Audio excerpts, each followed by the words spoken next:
ಇದೀಗ ಡಾಕ್ಟರ್ ಸುಧಾಕರ್ ಅವರು ಮಾತಾಡ್ತಿದ್ದಾರೆ, ಬನ್ನಿ ನೋಡೋಣ. ಪ್ರತಿಯೊಬ್ಬ ಮುಖ್ಯಮಂತ್ರಿಗಳಿಗೂ ಕೂಡ ಹೇಳಿದ್ದಾರೆ, ಇವತ್ತು ಮೊದಲು ನಾವು ಆರೋಗ್ಯ ಕ್ಷೇತ್ರದಲ್ಲಿ ಕೆಲಸ ಮಾಡಿದಂಥವರಿಗೆ ಮೊದಲ ಪ್ರಾತಿನಿಧ್ಯ ಕೊಡಬೇಕು. ನಾವು ಚುನಾಯಿತರ ಇದ್ದರೂ ಕೂಡ ನಾವು ಅದರ ಲಾಭನ ಮತ್ತೆ ತೆಗೆದುಕೊಳ್ಳೋಣ, ಮೊದಲು ಅವ್ರಿಗೆ ಕೊಟ್ಟು ಆಮೇಲೆ ನಾವು ತೆಗೆದುಕೊಳ್ಳೋಣ. ಅದು ಕೂಡ 50 ವರ್ಷ ಮೇಲ್ಪಟ್ಟು ಯಾರಿಗೆ ರೋಗದ ಇತರೆ ಲಕ್ಷಣಗಳು ಇತರೆ ಕಾಯಿಲೆಗಳಿದ್ದವಂಥವ್ರಿಗೆ ಅವರಿಗೆ ಪ್ರಾಶಸ್ತ್ಯ ಕೊಡೋಣ ಅಂತೇಳಿ ಭಾಳ ವಿವರವಾಗಿ ನಿಖರವಾಗಿ ನಿನ್ನೆ ಹೇಳಿದ್ದಾರೆ ಮಾನ್ಯ ಪ್ರಧಾನಮಂತ್ರಿಗಳು. ಅದೇ ನಿಟ್ಟಿನಲ್ಲಿ ನಮ್ಮ ರಾಜ್ಯ ಸರ್ಕಾರ ಕೂಡ ನಡ್ಕೊಳ್ಳುತ್ತೆ. Thank you.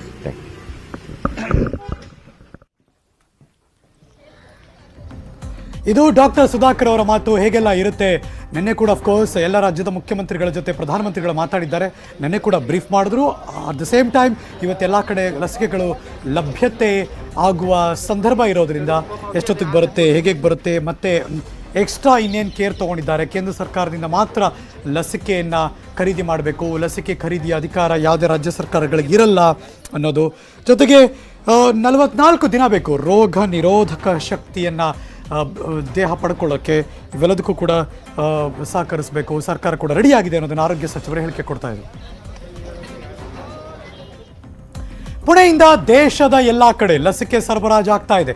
ದೇಶದ 14 ನಗರಗಳಿಗೆ ಲಸಿಕೆ ಸರಬರಾಜು ಆಗ್ತಾ ಇದೆ. ಬೆಂಗಳೂರನ್ನು ಒಳಗೊಂಡು 14 ಕಡೆ ಲಸಿಕೆ ರವಾನೆ ಆಗುತ್ತೆ. Breaking news.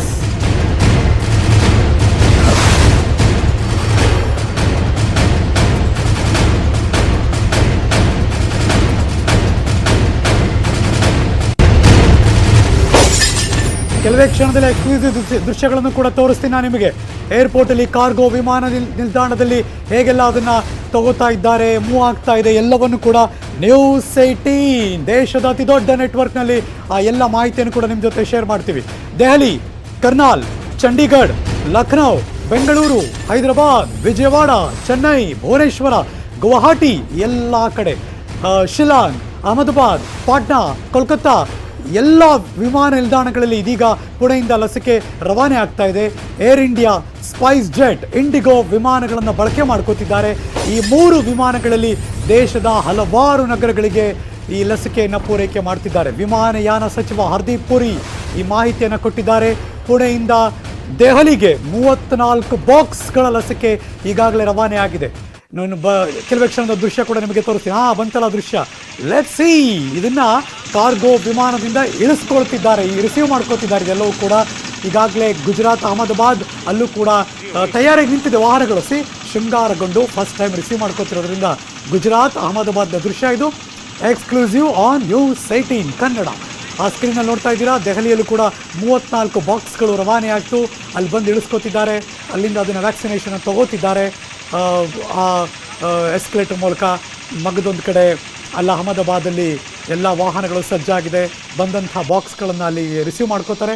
ಅಲ್ಲಿಂದ ನೇರವಾಗಿ ಲಸಿಕಾ ಕೇಂದ್ರದಲ್ಲಿ ಅಥವಾ ಸ್ಟೋರೇಜ್ ಜಾಗ ತೊಗೊಂಡು ಇಟ್ಕೋತಾರೆ. ಇನ್ನು 3 ದಿನ ಅಲ್ಲಿ ಸ್ಟೋರ್ ಮಾಡಬೇಕು. ಅದಾದ ತಕ್ಷಣ ಅಫ್ಕೋರ್ಸ್ ಎಲ್ಲೇ ಆದರೂ ಅಷ್ಟೇ ಮೆಡಿಸಿನ್ಸ್ಗಳು ಸಾಮಾನ್ಯವಾಗಿ ಈ ಥರ ಒಂದು ಕಡೆ ಇನ್ನೊಂದು ಕಡೆ ಟ್ರಾನ್ಸ್ಫರ್ ಆದಾಗ ಇಮಿಡಿಯೇಟಾಗಿ ಯೂಸ್ ಮಾಡಲ್ಲ. ಅದನ್ನು ಹಾಗೆ ಒಂದೇ ಟೆಂಪ್ರೇಚರ್ಲಿ ಒಂದೇ ಕಡೆ ಇಡ್ತಾರೆ 1-2-3 ದಿನ. ತದನಂತರ ಶನಿವಾರದಿಂದ ಈಗಾಗಲೇ ಪೂರ್ವ ನಿಗದಿಯಾಗಿರುವ ಒಂದು ಸ್ಕೆಡ್ಯೂಲ್ ಪ್ರಕಾರ ಶನಿವಾರ ದೇಶದಾದ್ಯಂತ ಸ್ಕೆಡ್ಯೂಲ್ ಆಗಿದೆ. ಎಲ್ಲ ಕಡೆ ಕೂಡ ಲಸಿಕೆಯನ್ನು ವಿತರಣೆ ಮಾಡಬೇಕು ಅಂತ. ಸೊ ಹಾಗಾಗಿ ಈಗಾಗಲೇ ಲಸಿಕೆಗಳ ಪೂರೈಕೆ ಸ್ಟಾರ್ಟ್ ಆಯಿತು. ನಿನ್ನೆ ತಡರಾತ್ರಿ, ಇವತ್ತು ಬೆಳಗ್ಗೆ ಪುಣೆಯ ಸೆರಮ್ ಇನ್ಸ್ಟಿಟ್ಯೂಟಿಂದ ವಾಹನಗಳು ಹೊರಟಿತು. ಅಲ್ಲಿಂದ ನೇರವಾಗಿ ಏರ್ಪೋರ್ಟಿಂದ ಸೆಕ್ಯೂರಿಟಿ ಚೆಕ್, ತದನಂತರ ಕಾರ್ಗೋ ವಿಮಾನ ನಿಲ್ದಾಣ, ಅಲ್ಲಿಂದ ವಿಮಾನದ ಮೂಲಕ ಹಾರಿ ಆಯಾಯ ಸಿಟಿಗಳಿಗೆ ಹೋಗ್ತಾ ಇದೆ.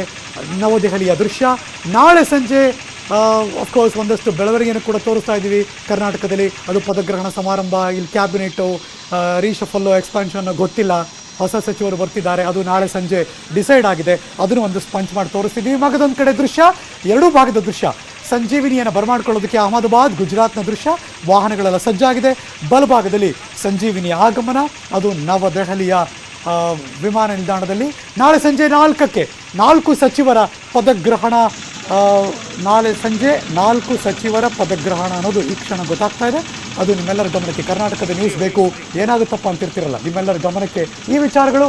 ಮಗದೊಂದು ಕಡೆ ದೇಶದ 14 ನಗರಗಳಿಗೆ 9 ವಿಮಾನಗಳಲ್ಲಿ ಪುಣೆಯಿಂದ ಲಸಿಕೆಗಳು ರವಾನೆಯಾಗಿದೆ.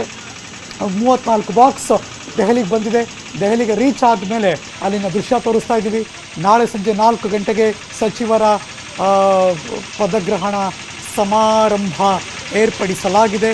ಅದು ಕೂಡ ಒಂದು ಕ್ಲಿಯರೆನ್ಸ್ ಸಿಗ್ತಾ ಇದೆ. ಸಂಕ್ರಾಂತಿಗೆ ಮುಂಚೆ ಒಂದಷ್ಟು ಜನ ಅಂತ ಒಂದು ಗುಡ್ ನ್ಯೂಸ್ ಪಡ್ಕೋತಾ ಇದ್ದಾರೆ.